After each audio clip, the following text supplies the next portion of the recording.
Hello बच्चों, कैसे हो आप सभी। बच्चों, मैं आशा करती हूँ कि आप सभी बहुत अच्छे होंगे। तो बच्चों, आज की कक्षा में जो पाठ हम पढ़ने जा रहे हैं वो है क्रिया, वर्ब। तो बच्चों, क्रिया किसे कहते हैं? बच्चों, आप दिन भर में बहुत सारे काम करते हो, है ना। जैसे कि हंसना, रोना, खाना, सोना और इसके अलावा पढ़ना, चलना, है ना। तो इन्हीं सभी कामों को हम क्या कहते हैं? क्रिया। आइए बच्चों, इस पाठ में आज हम क्रिया के बारे में पढ़ेंगे। जिन शब्दों से किसी काम के करने अथवा होने का पता चलता है उन शब्दों को क्रिया कहते हैं। जैसे वंशिका खेल रही है, बच्चा नहा रहा है, कुम्हार बर्तन बना रहा है, डॉक्टर मरीज का इलाज कर रहा है। ऊपर दिए गए सभी वाक्यों में किसी न किसी कार्य के करने या होने का बोध हो रहा है। जैसे खेल रही है, नहा रहा है, बना रहा है तथा इलाज कर रहा है। ये सभी क्रियाएं हैं। विशेष: क्रिया के बिना वाक्य की रचना नहीं की जा सकती। क्रिया एक विकारी शब्द है, इसीलिए लिंग, वचन व कारक के कारण इसका रूप बदल जाता है। जैसे हर्ष स्कूल जा रहा है, अदिति स्कूल जा रही है, मैंने गाना गाया, वह गीत गाएगी। रीमा, क्या तुम मेरे साथ बाजार चलोगी? देखिए बच्चों, क्या बताया गया है अब तक ये बताया गया, जिन शब्दों से किसी भी काम के करने या होने का पता चले उन शब्दों को क्रिया कहते हैं। जैसे कि कौन कौन से ऐसे शब्द हैं? यहाँ पर देखो, वंशिका खेल रही है, नहा रहा है, बना रहा है, इलाज कर रहा है। तो बच्चों, इन सभी शब्दों से आपको पता चला कि यहाँ पर कोई ना कोई काम हो रहा है, तो इन्हीं को हम क्या बोलेंगे? क्रिया। अब बच्चों, आगे क्या दिया गया है कि क्रिया के बिना वाक्य की रचना ही नहीं की जा सकती। बच्चों, आप कोई भी वाक्य बोलकर देखो, आप देखोगे कि सभी वाक्य में कोई ना कोई क्रिया शब्द अवश्य ही आएगा। और यहाँ पर यह भी बताया गया है कि क्रिया एक विकारी शब्द है। आपको पता है विकारी शब्द क्या होते हैं? जिनके कारण वाक्य में परिवर्तन आ जाता है। आइए देखते हैं कैसे ये एक विकारी शब्द है। देखो बच्चों, यहाँ पर था हर्ष स्कूल जा रहा है। जो हर्ष है वो एक पुल्लिंग शब्द है और जा रहा है। और यहाँ पर क्या हुआ? अदिति स्कूल जा रही है। देखो बच्चों, यहाँ पर इसका लिंग बदला और इसके कारण क्रिया को भी बदलना पड़ा। जा रहा है, जा रही है, इसीलिए क्रिया एक विकारी शब्द है। बच्चों, समझ में आया? आइए आगे देखते हैं। क्रिया के भेद, काइंड्स ऑफ वर्ब्स। क्रिया के दो भेद हैं, सकर्मक क्रिया, अकर्मक क्रिया। तो बच्चों, क्रिया के दो भेद हैं। सबसे पहले हम पढ़ेंगे सकर्मक क्रिया के बारे में। ट्रांजिटिव वर्ब्स, वाक्य में जिस क्रिया को स्पष्ट करने के लिए कर्म की आवश्यकता होती है उसे सकर्मक क्रिया कहते हैं। जैसे किसान खेत जोत रहा है, रीतु किताब पढ़ती है। उपयुक्त वाक्यों में जोत रहा है क्रिया के साथ खेत तथा पढ़ती है क्रिया के साथ किताब कर्म भी आए हैं, अर्थात ये दोनों सकर्मक क्रियाएं हैं। देखिए बच्चों, वाक्य में जब क्रिया को स्पष्ट करने के लिए क्रम भी होता है तो वहां पर होगी आपकी सकर्मक क्रिया। आइए देखते हैं, मैं समझाती हूँ आपको कैसे। देखो बच्चों, सबसे पहले आपको ये पता होना चाहिए वाक्य में जो भी काम कर रहा है वो कौन होता है? कर्ता। जैसे कि देखो, ये किसान, एक सेंटेंस आप ले लो, किसान खेत जोत रहा है, तो किसान क्या हुआ? कर्ता।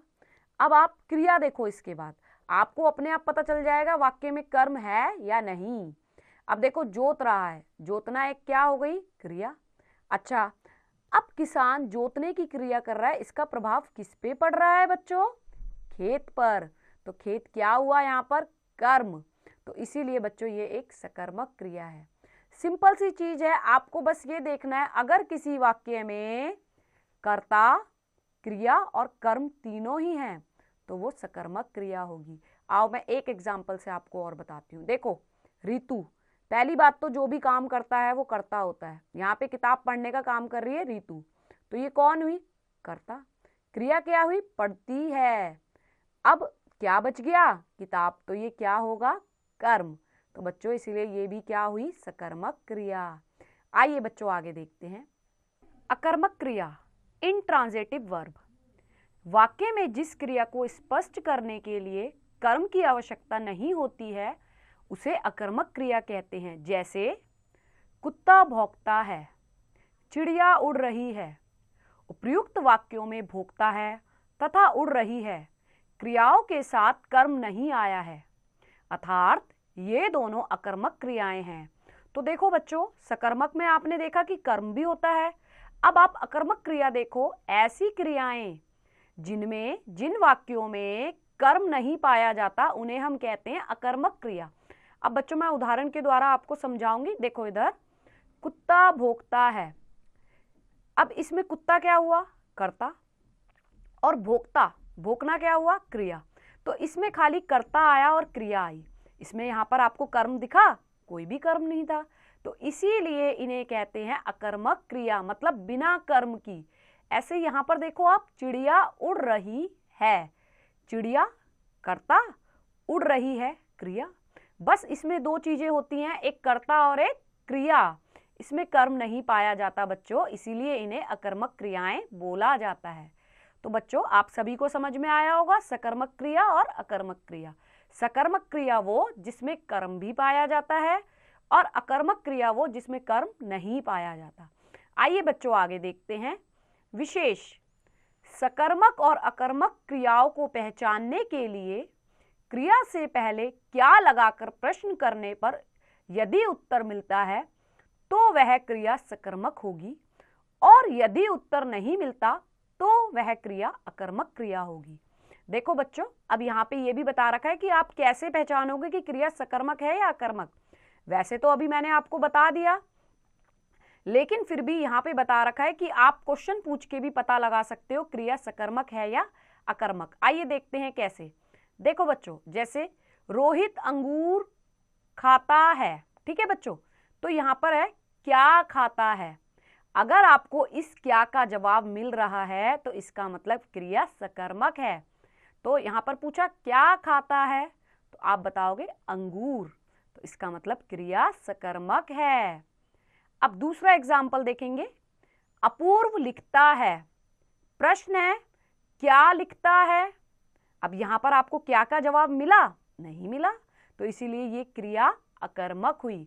तो इस तरीके से बच्चों या तो आप प्रश्न पूछकर पता लगा सकते हो कि क्रिया सकर्मक है या अकर्मक, या फिर जैसे मैंने आपको बताया था जिस तरीके से कि ये देखो आपकी वाक्य में क्या क्या दिया हुआ है, इस तरीके से भी आप पता लगा सकते हो क्रिया सकर्मक है या अकर्मक। आइए बच्चों, अब यहाँ पर कुछ पॉइंट्स दिए गए हैं याद रखने के लिए, देखते हैं क्या पॉइंट्स हैं।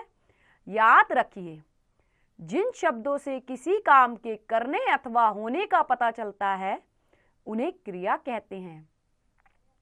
क्रिया के दो भेद हैं, सकर्मक क्रिया व अकर्मक क्रिया। जिस क्रिया के साथ कर्म का प्रयोग होता है उसे सकर्मक क्रिया कहते हैं। जिस क्रिया के साथ कर्म का प्रयोग नहीं होता उसे अकर्मक क्रिया कहते हैं। तो बच्चों ये सारे ही पॉइंट्स हम चैप्टर में पढ़ चुके हैं। आइए अब हम इसका अभ्यास कार्य देखेंगे। अभ्यास करें। क, निम्नलिखित प्रश्नों के उत्तर दीजिए। तो बच्चों सबसे पहला प्रश्न क्या है, क्रिया किसे कहते हैं। तो बच्चों क्या बताओगे इसमें आप, जिन शब्दों से किसी काम के करने अथवा होने का पता चलता है उन्हें क्रिया कहते हैं। बच्चों इसके बाकी के क्वेश्चंस आप खुद करेंगे। आइए अगला क्वेश्चन देखते हैं। ख, निम्नलिखित रिक्त स्थानों की पूर्ति कोष्टक में दिए गए क्रिया शब्दों के सही रूप से कीजिए। देखो बच्चों क्या करना है, यहाँ पर आपको एक शब्द दिया गया है, इससे आपको इन खाली स्थानों को भरना है। धोबी ने कपड़े, क्या आएगा यहाँ पर, धोए। बंदर पेड़ पर बैठा है। इस तरीके से इनमें थोड़ा सा चेंज करके आपको इन्हें यहाँ पर फिल करना है।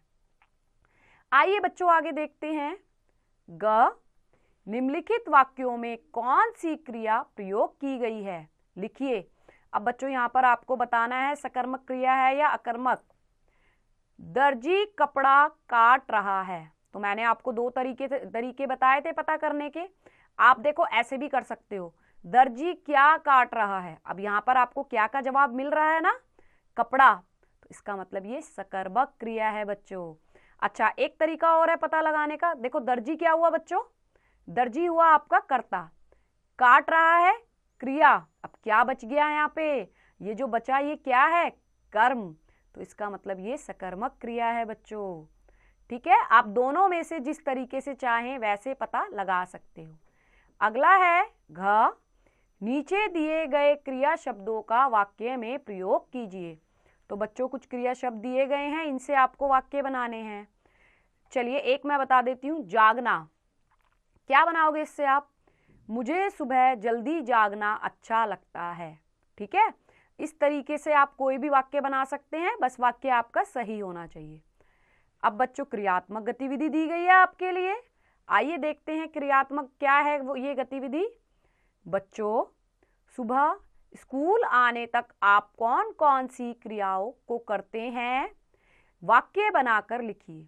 देखिए बच्चों, जब आप सुबह उठते हो उसके बाद स्कूल आते हो, इसके बीच में कौन कौन सी क्रियाएं आप करते हो, बहुत सारी क्रियाएं करते हो बच्चों, जैसे नहाना है ना, ब्रश करना, खाना, अपना सामान रखना, जूते पहनना, बहुत सारी क्रियाएं आप करते हो। जो भी करते हो उन्हें आप यहाँ पर लिखेंगे, लेकिन वाक्य बनाकर। ठीक है बच्चों, तो ये अध्याय बच्चों यहीं समाप्त होता है। मैं आशा करती हूँ कि आपको ये पाठ अच्छे से समझ आया होगा। अब आप एक बार इसकी प्रैक्टिस खुद से कीजिए।